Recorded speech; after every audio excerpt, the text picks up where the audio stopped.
अंधेरे में छुपी कहानियां जो आपके रोंगटे खड़े कर दें। स्वागत है हॉन्टेड लैब में, जहां डर की हदें कभी खत्म नहीं होती। पुराने गांव के उस अस्पताल में सालों से ताला लगा है, पर अंदर कोई अब भी चलने की आवाज सुनता है। लोग कहते हैं वहां जिसे भी अंधेरे ने छुआ वो कभी वापस नहीं आया।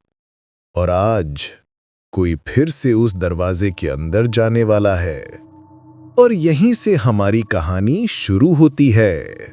रात उतनी ही खामोश थी जितनी कि किसी बंद कमरे में कैद एक पुरानी सांस।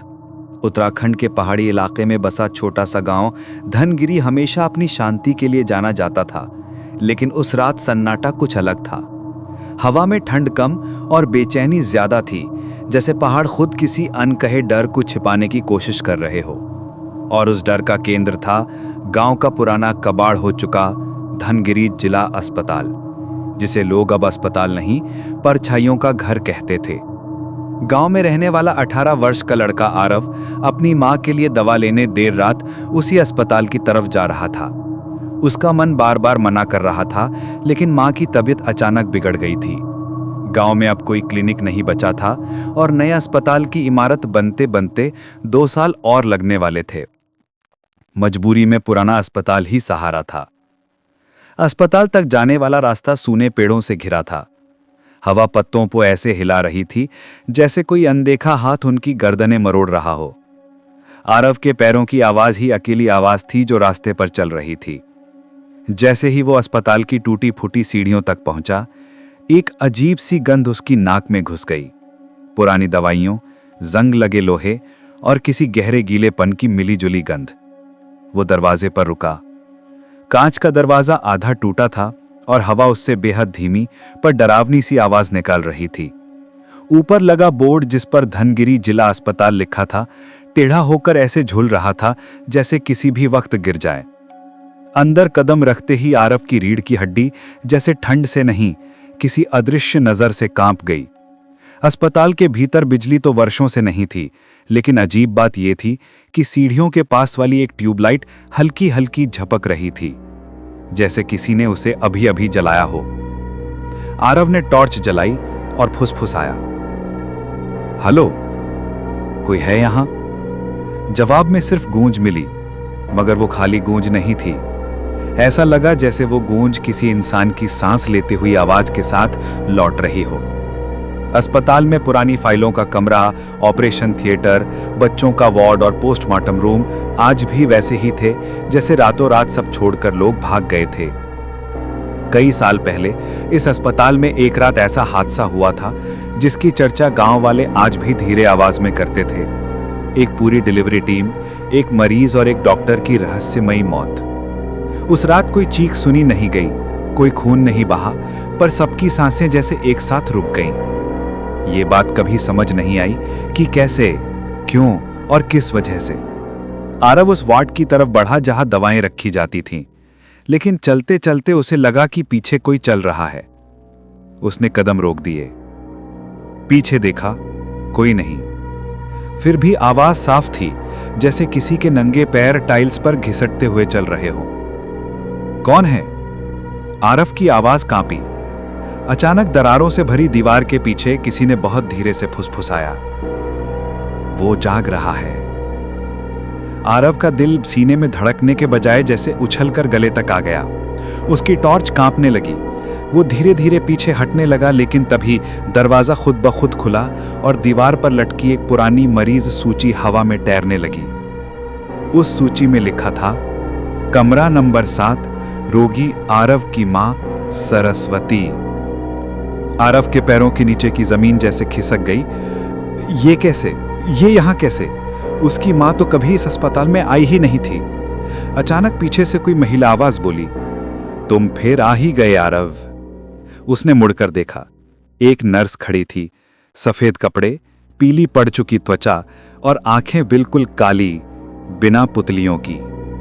वही पुरानी नर्स जिसका नाम गांव वाला कभी नहीं लेते थे। वो धीरे धीरे करीब आई और बोली, हम सब तुम्हारा इंतजार कर रहे थे, तुम्हारी मां भी। आरव पीछे हटना चाहता था, लेकिन उसके पैर जैसे फ्लोर पर चिपक गए थे। ट्यूबलाइट तेजी से झपकने लगी, हवा का दबाव बदल गया और नर्स की काली आंखें सीधा उसके भीतर झांकने लगी। फिर उसने धीमे स्वर में कहा, अस्पताल बंद हुआ था, पर कहानी वैसी की वैसी है और आज पहला अध्याय फिर शुरू हो गया है। बाहर तेज हवा चलने लगी।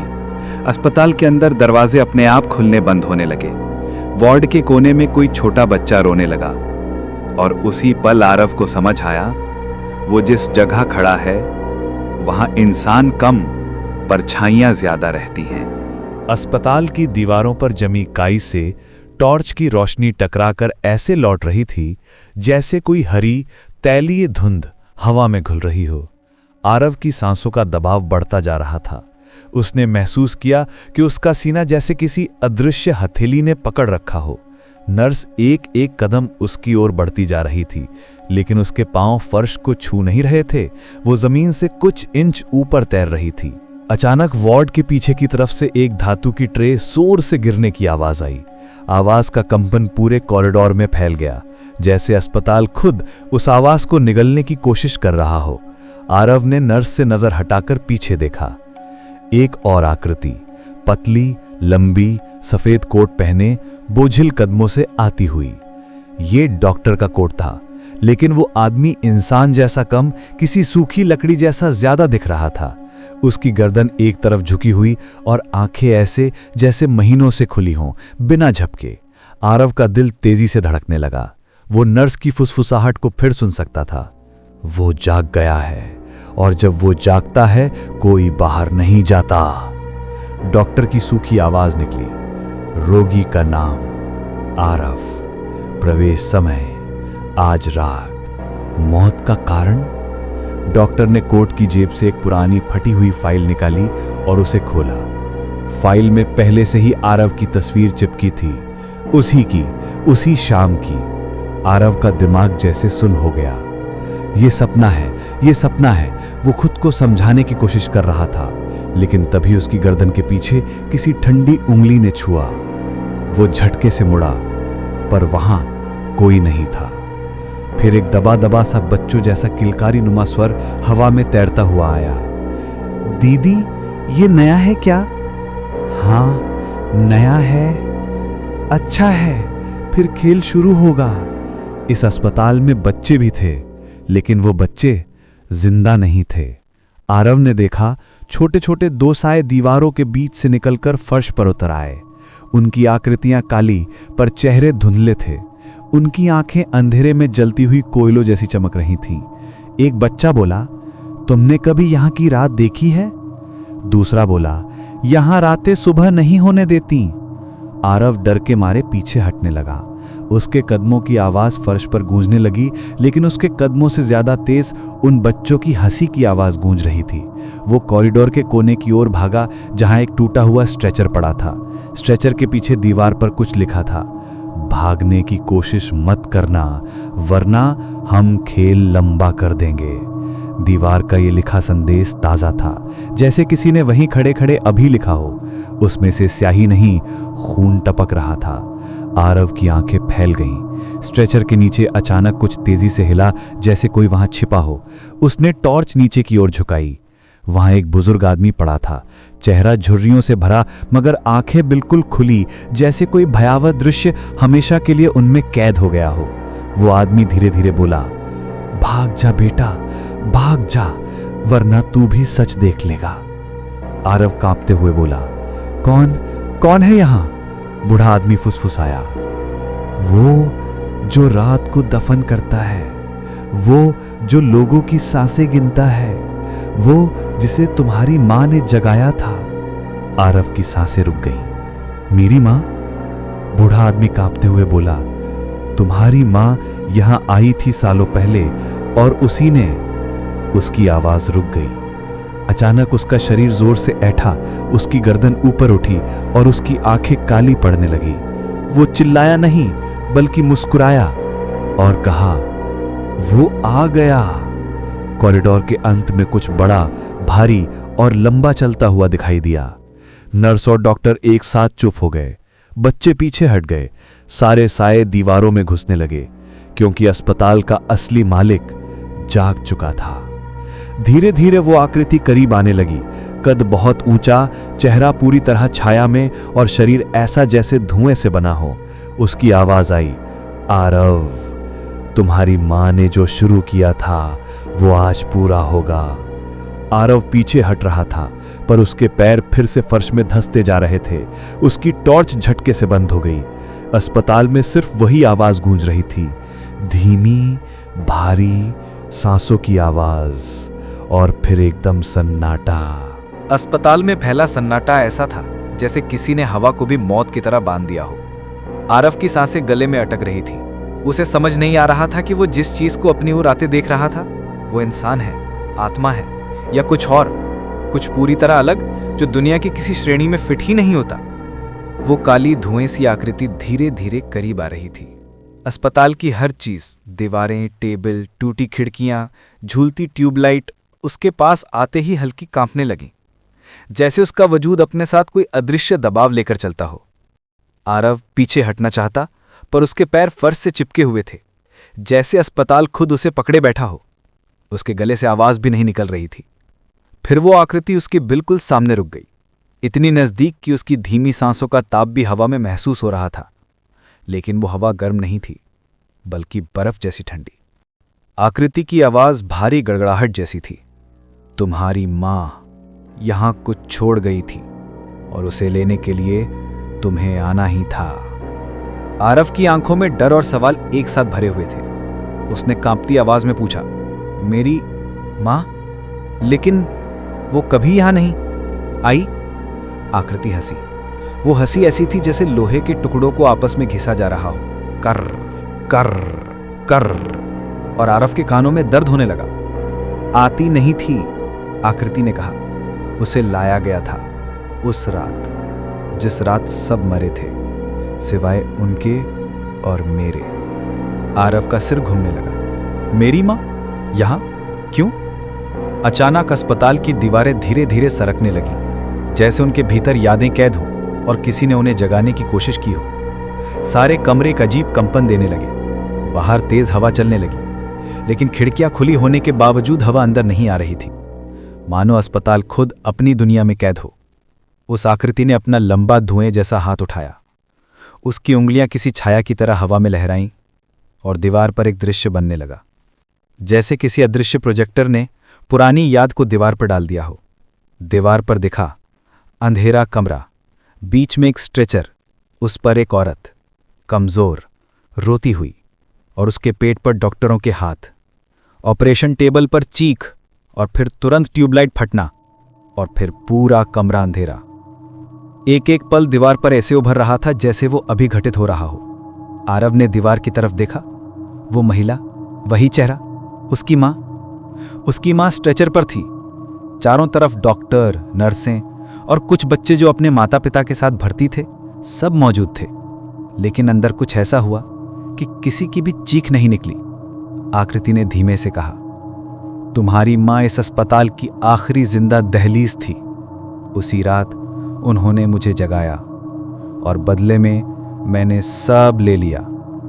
दीवार पर दृश्य आगे बढ़ा। डॉक्टर का शरीर अचानक गिरा। नर्स की गर्दन पीछे की ओर मुड़ गई। बच्चे चुपचाप दीवार से चिपककर एक एक कर गायब होने लगे, और अंत में कमरे की हवाओं ने चीखों को पी लिया। सभी की जान गई, लेकिन आरव की मां बच गई और वो उठकर भाग गई। पर जाते जाते वो अपनी कोई चीज अस्पताल में छोड़ गई। आकृति ने आगे कहा, वो चीज मेरी है और तुम्हारी मां ने उसे छिपा दिया। तुम्हारा यहां आना उसी वादे की पूर्ति है। आरव कांपते हुए बोला, कौन सी चीज? क्या चाहिए तुम्हें? अचानक अस्पताल की जमीन हिल गई। दीवारों पर दरारें फैलने लगी। बच्चों की खिलखिलाहट हवा में गूंजने लगी। नर्स और डॉक्टर पीछे हटके झुक गए, जैसे किसी राजा के सामने। आकृति ने कहा, तुम्हारा दिल। आरव की सांस रुक गई। तभी पीछे से वही बूढ़ा आदमी जो स्ट्रेचर के नीचे पड़ा था, गिरता पड़ता उठा और चिल्लाया, भागो अभी अभी, नहीं तो वो तुम्हें भी उस रात जैसा बना देगा। अचानक अस्पताल की सारी लाइटें झपक कर जल उठी। तेज रोशनी में सब कुछ साफ हुआ। टोपी पहने डॉक्टर, सफेद कपड़ों में नर्स, काली आंखों वाले बच्चे और बीच में वो विशाल धुएं जैसा प्राणी जिसकी आंखें अब लाल हो चुकी थीं। वो आरव की ओर झपटा। आरव ने पूरा जोर लगाकर अपने पैरों को फर्श से अलग किया और जैसे तैसे पीछे की ओर भागा। कॉरिडोर की लंबी दीवारें दौड़ते समय सिकुड़ती जा रही थी, जैसे अस्पताल उसे निगलने की कोशिश कर रहा हो। पीछे पीछे वो आकृति दौड़ रही थी, न जमीन छूते हुए न किसी दिशा की परवाह किए हुए, और उसकी गड़गड़ाहती आवाज गूंज रही थी, अपनी मां से पूछना उसने मुझे क्यों जगाया था। आरव पूरी ताकत से भाग रहा था, लेकिन अस्पताल का हर दरवाजा, हर मोड़, हर कमरा उसे वापस उसी जगह की ओर मोड़ देता था जहां वो आकृति इंतजार कर रही थी। अब वो समझ चुका था, यह अस्पताल महज एक इमारत नहीं था, ये एक जाल था, एक जिंदा जाल जो लोगों को खाता नहीं, रोक के लगता है। कॉरिडोर का सिरा अचानक समाप्त होकर एक बड़े अंधेरे हॉल में खुल गया। आरव जैसे ही उसमें दाखिल हुआ, उसके कदम खुद ब खुद रुक गए। ये हॉल पुराने अस्पताल का सेंट्रल इमरजेंसी जोन था, जहां कभी सबसे ज्यादा हलचल हुआ करती थी। आज वो एक विशाल कब्र जैसा सन्नाटा लिए खड़ा था। बीच में टूटा हुआ ऑपरेशन टेबल, चारों ओर उल्टी पड़ी लाइटें, जंग लगे टूल्स और फर्श पर सूखे काले धब्बे जो खून होने जैसे लगते थे, लेकिन अब इतने पुराने की पहचान नहीं पड़ रही थी। आरव टॉर्च को ऊपर घुमाता गया। ऊपरी वेंटिलेशन पर किसी ने लंबे लंबे पंजों से खरोंचे डाली हुई थीं। फिर हवा में एक मीठी लेकिन सड़ी हुई गंध फैल गई। ये गंध ऐसी थी जैसे किसी ने पुरानी दवाइयों में किसी जीवित चीज को सड़ने दिया हो। आरव ने धीरे से फुसफुसाया, ये जगह ऐसी क्यों है? आखिर हुआ क्या था? मानो उसके सवाल का जवाब देने के लिए हॉल के कोने में अंधेरे की परतें हटीं और वहां से एक आकृति बाहर आई। वो न डॉक्टर थी, न नर्स, न मरीज। वो एक छोटी लड़की थी, शायद 10 या 11 साल की। बाल बिखरे हुए, कपड़े फटे और उसकी आंखें बिल्कुल सूखी थी, जैसे किसी ने उनकी नमी चूस ली हो।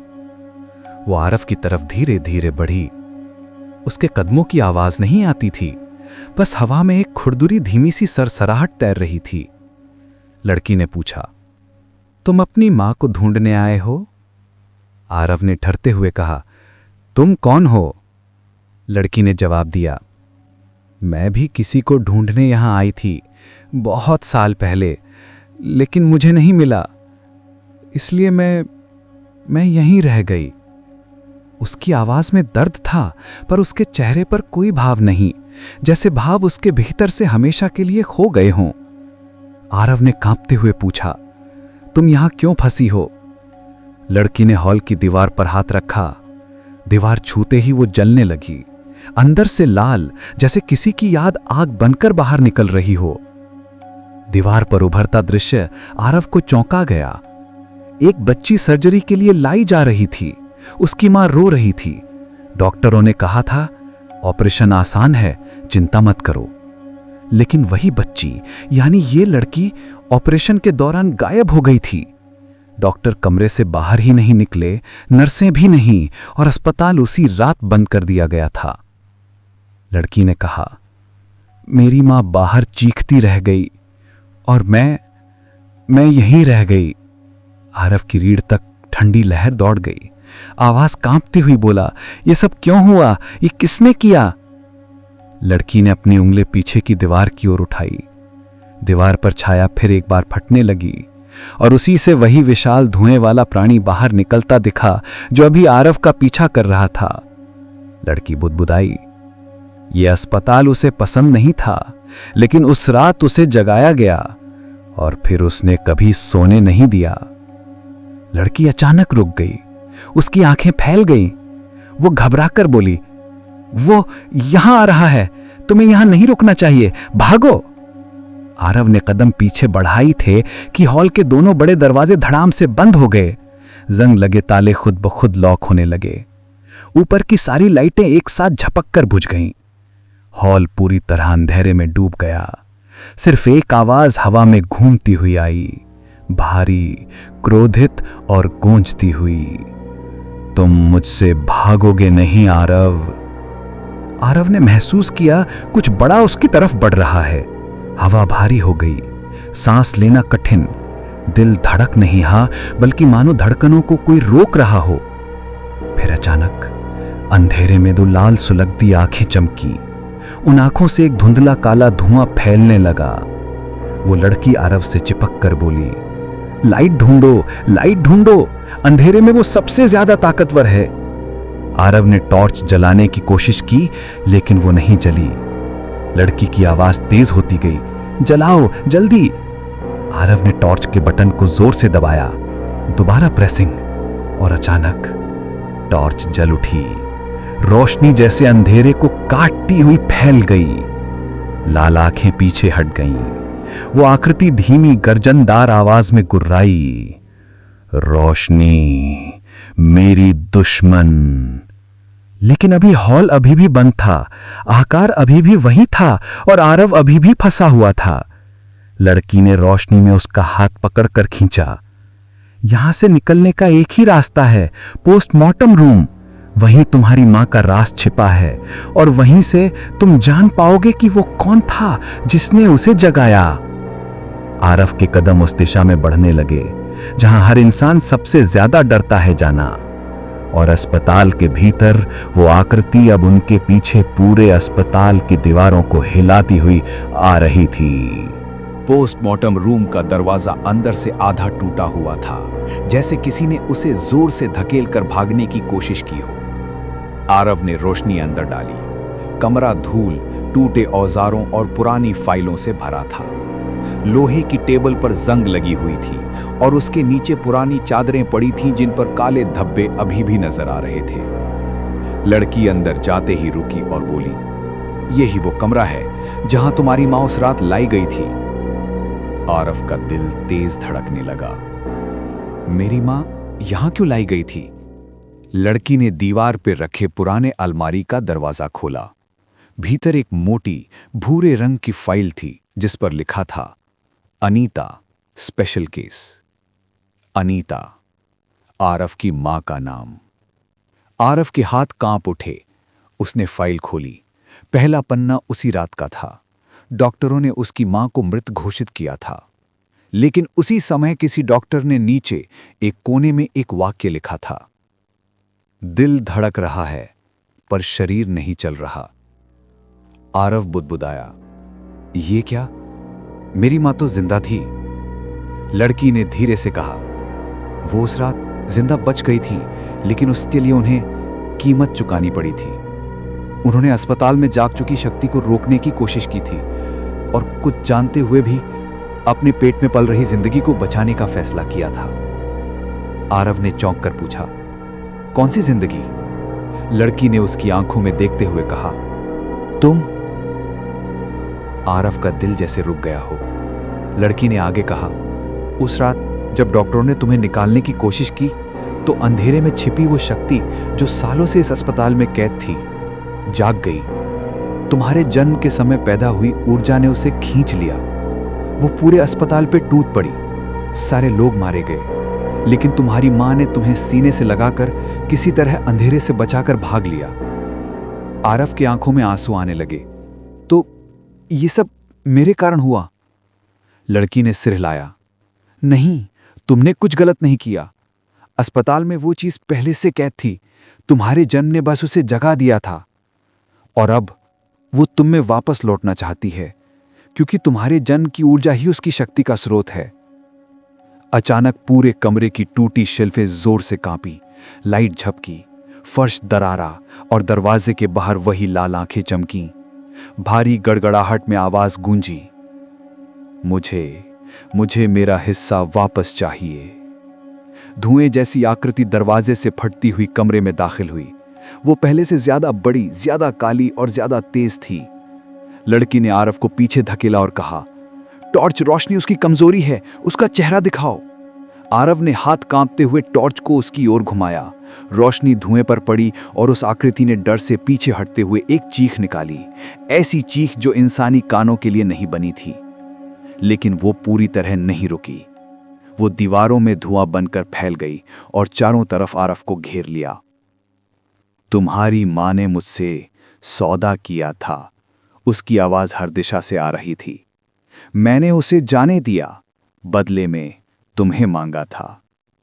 आरफ के शरीर में एक झटका लगा। मेरी मां ने मेरे बदले सौदा किया। लड़की चिल्लाई, नहीं, ये झूठ बोल रहा है। धुआं और गहरा हुआ। तुम्हारी मां ने मेरे जागने को ना कहा था, तो मैंने सब ले लिया। अब तो मुझे रोक नहीं सकते। कमरे की हर चीज हवा में उठने लगी। औजार, मेजें, फाइलें सब घूमकर धुएं में बदलने लगी। लड़की चीखी, आरव, अपनी मां की फाइल जल्दी पढ़ो, उसने क्या लिखा है। आरव ने कांपते हुए अंतिम पन्ना पलटा। वहां उसकी मां के हाथ से लिखा एक नोट था, खून से लिखा हुआ।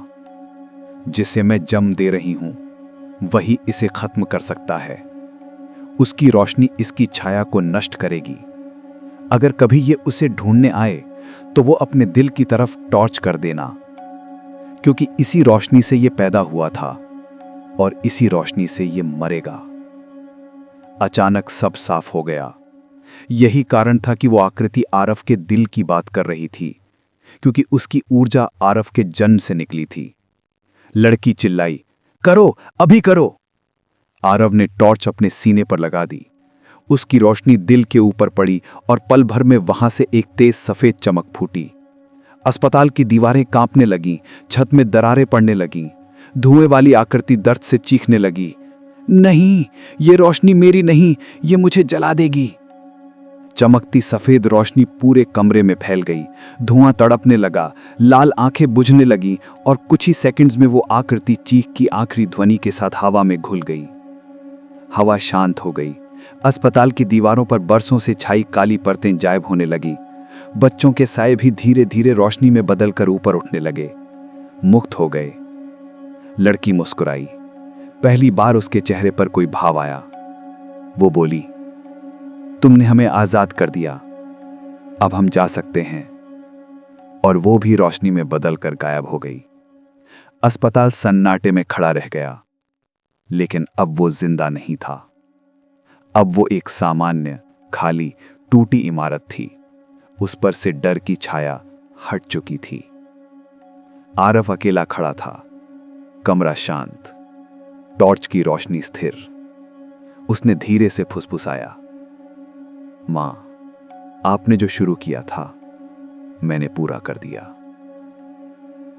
अस्पताल से बाहर निकलते हुए सुबह की पहली रोशनी दिखाई दी, और उसके साथ सालों पुराना एक श्राप हमेशा के लिए खत्म हो गया। इस पुराने अस्पताल की भूतिया कहानी यहीं खत्म होती है, लेकिन याद रखिए, हर खामोशी में कहीं ना कहीं कोई परछाई अभी भी आपका इंतजार कर रही है।